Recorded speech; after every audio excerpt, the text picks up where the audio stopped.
kita akan membuat kelas interaktif dengan Google Classroom, yaitu pertama kita masuk dulu ke Google Classroom. Jadi di sini di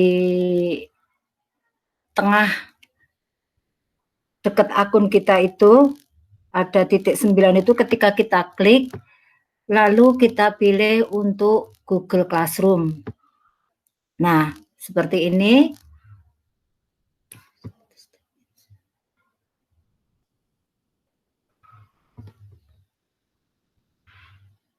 Apabila sudah keluar, lalu kita pilih tambah atau plus di sini ya, untuk membuat kelas interaktif dengan Google Classroom.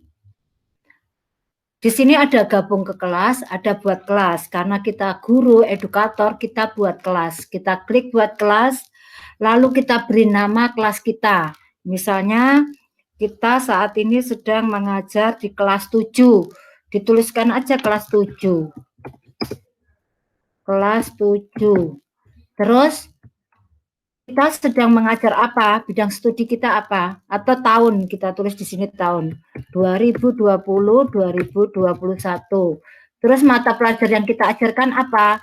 IPS, IPA, matematika, seni atau apa? Kita tulis di sini. Misalnya seni. Nah, kalau sudah di sini kita klik buat. Kalau sudah kita klik buat, karena saya sudah membuat kelas ya, jadi saya di sini batal, tapi untuk Bapak dan Ibu ditulis saja buat. Kemudian akan muncullah kelas baru seperti ini. Nah, contohnya seperti ini. Sekarang kita manfaatkan kelas baru kita. Coba perhatikan, untuk kelas yang untuk Classroom yang memakai dengan Belajar ID atau G Suite for Education, kita akan langsung punya link Meet. Tapi kalau kita pakai akun pribadi, kita hanya punya kode kelas, tidak punya link Meet. Nah, di sini ini kode kelasnya yang bisa kita bagikan ke murid-murid kita di kelas 7. Bisa dengan cara dibagikan, bisa dengan cara kita mengundang siswa kita untuk bisa gabung. Jadi ini ya Bu ya, setelah saya zoom ini apa itu namanya kode kelasnya. Lalu coba perhatikan di sini ada link Meet-nya. Nah, ini dapat dilihat oleh siswa ketika siswa sudah gabung. Kalau kita mau dilihat siswa, bisa kita aktifkan seperti ini.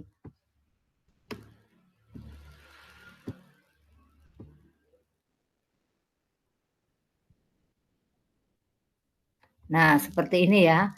Kita buat link Meet-nya. Nah, ini lalu kita simpan.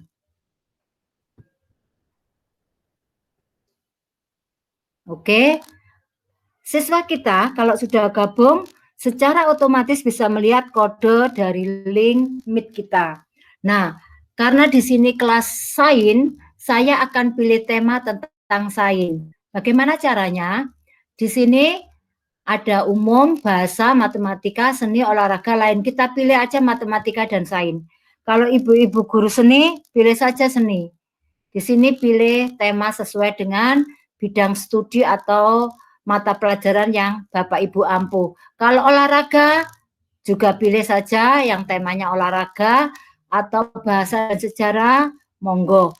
Jadi ini bebas nggih, bebas untuk anak-anak, untuk ibu-ibu untuk membuat temanya. Atau kalau tidak mau dengan pilihan tema, bisa upload foto anak-anak kita.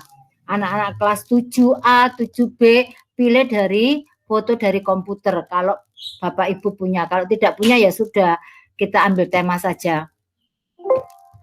Oke, saya batalkan karena saya tidak ngambil dari foto ya, jadi saya batalkan.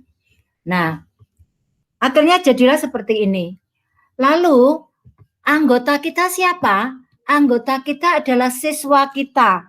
siswa kita bisa kita undang dengan kirim emailnya anak-anak, atau anak-anak bisa melihat kode kelas yang sudah ada di classroom kita. Di sini karena yang membuat saya, berarti saya edukatornya, sudah jelas di sini ada nama saya. Sedangkan siswa bisa kita ketik di sini. Siapa saja siswa yang akan kita undang, kita ketikkan di sini. Misalnya contohnya, karena kita memakai atau membuatnya classroom tadi dengan akun ID, belajar ID, maka di sini siswa kita yang kita tambahkan juga harus sudah punya akun belajar ID. Kalau masih pakai akun pribadi tidak akan masuk. Jadi bisa masuk tapi tidak bisa mengikuti ketika kita mengadakan link meet. Ketika kita mengadakan meet, anak-anak tidak bisa masuk. Jadi usahakan kalau kita membuatnya pakai akun belajar ID, berarti yang kita undang juga harus yang sudah mempunyai akun ID. Nah, di sini nanti kita akan membuat anak-anak. Setelah emailnya kita ketikkan semua, lalu kita undang seperti ini ya. Nah, ketik nama emailnya siapa saja gitu. Sebentar, contohnya misalnya Robinatun.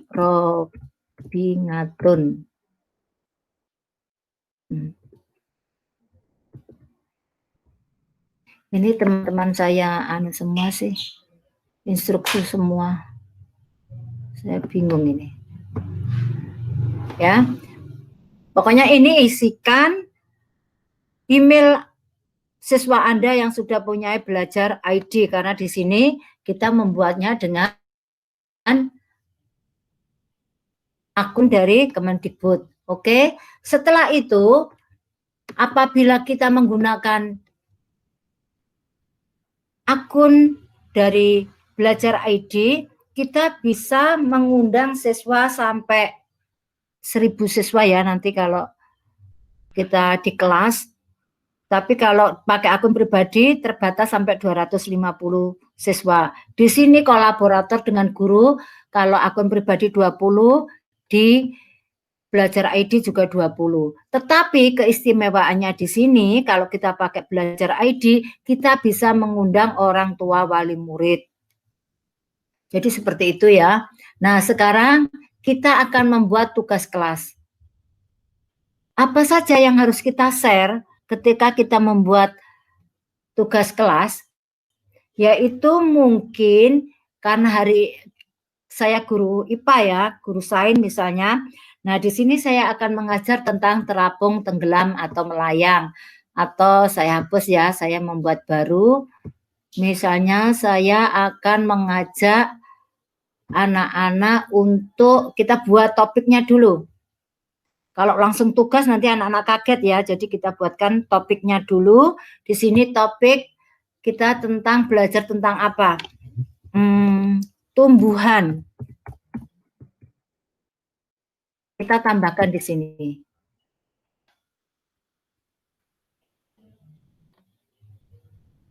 Nah, setelah itu kita buat di sini materi.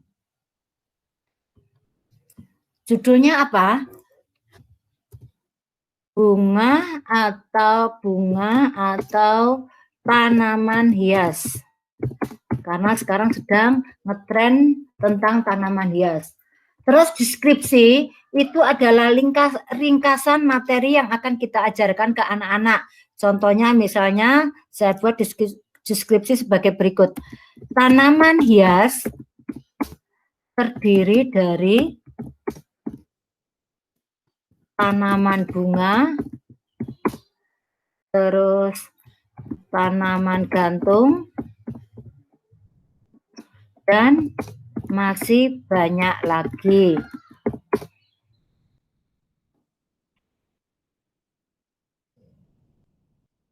Untuk rumah tanaman hias yang biasa ditanam ada aglonema, tanaman keladi, dan lidah buaya. Nah, seperti ini ya. Tapi saya belum puas karena apa? Anak-anak masih belum tahu macam-macam tanaman hias. Saya tidak bisa membuat deskripsi yang terlalu panjang. Akhirnya materinya ini saya sambungkan dengan link di YouTube. Jadi anak-anak kita beri tugas untuk melihat YouTube. Nah, di sini kita ketikkan aja macam tanaman hias.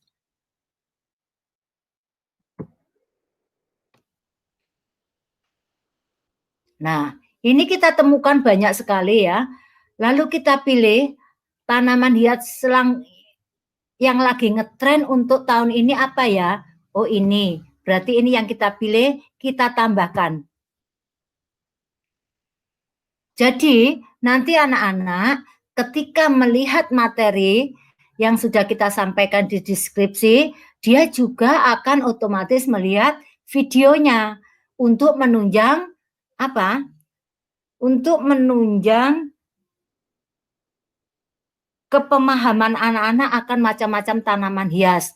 Karena gurunya di sini hanya mendeskripsikan secara singkat. Makanya dia ingin mengetahui dengan lebih lanjut lagi, bisa kita share link melalui YouTube. Atau mungkin tidak hanya YouTube, tapi juga bisa link dari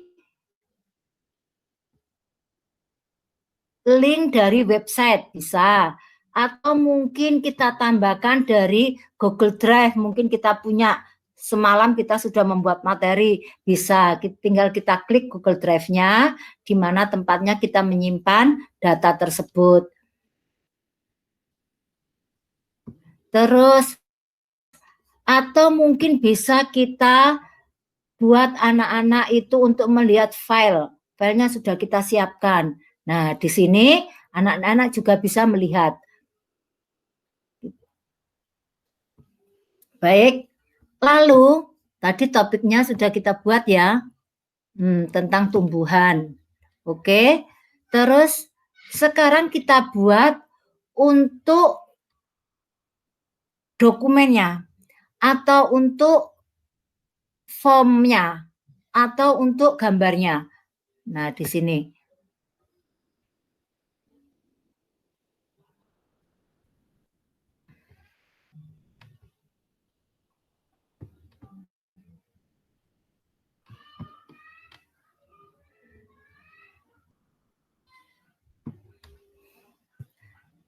Gambar tanaman hias ya, gambar tanaman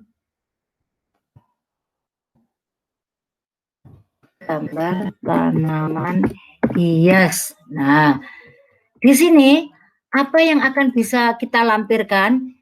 Kita bisa membuat gambar ada di sini yang akan kita sharekan di topik tadi, di materi tadi. Tapi apabila tidak ada yang perlu kita sharekan, cukup dengan link ini saja ya sudah, kita nggak usah mencantumkan.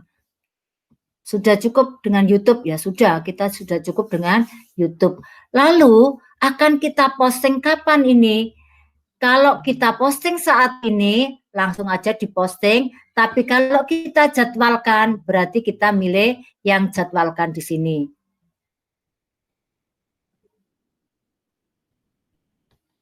Nah, dijadwalkan, kapan kita akan posting? Wah, nanti aja bulan Januari tentang tanaman. Nah, di sini. Oke. Lalu, jam berapa kita akan posting? Oh, jam 8. Kalau sudah, kita, nah ini sudah, lalu kita jadwalkan.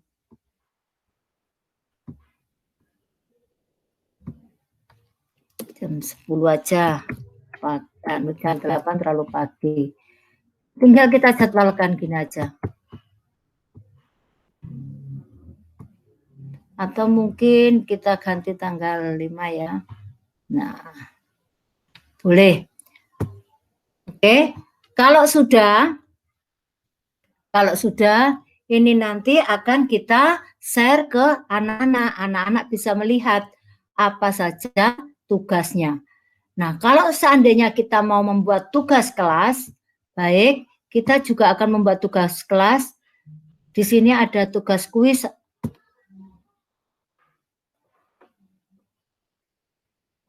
Nah, hebat kan? Karena apa? Di sini langsung ada blank quiz, yaitu Google Formulir yang bisa panjenengan gunakan untuk membuat tugas.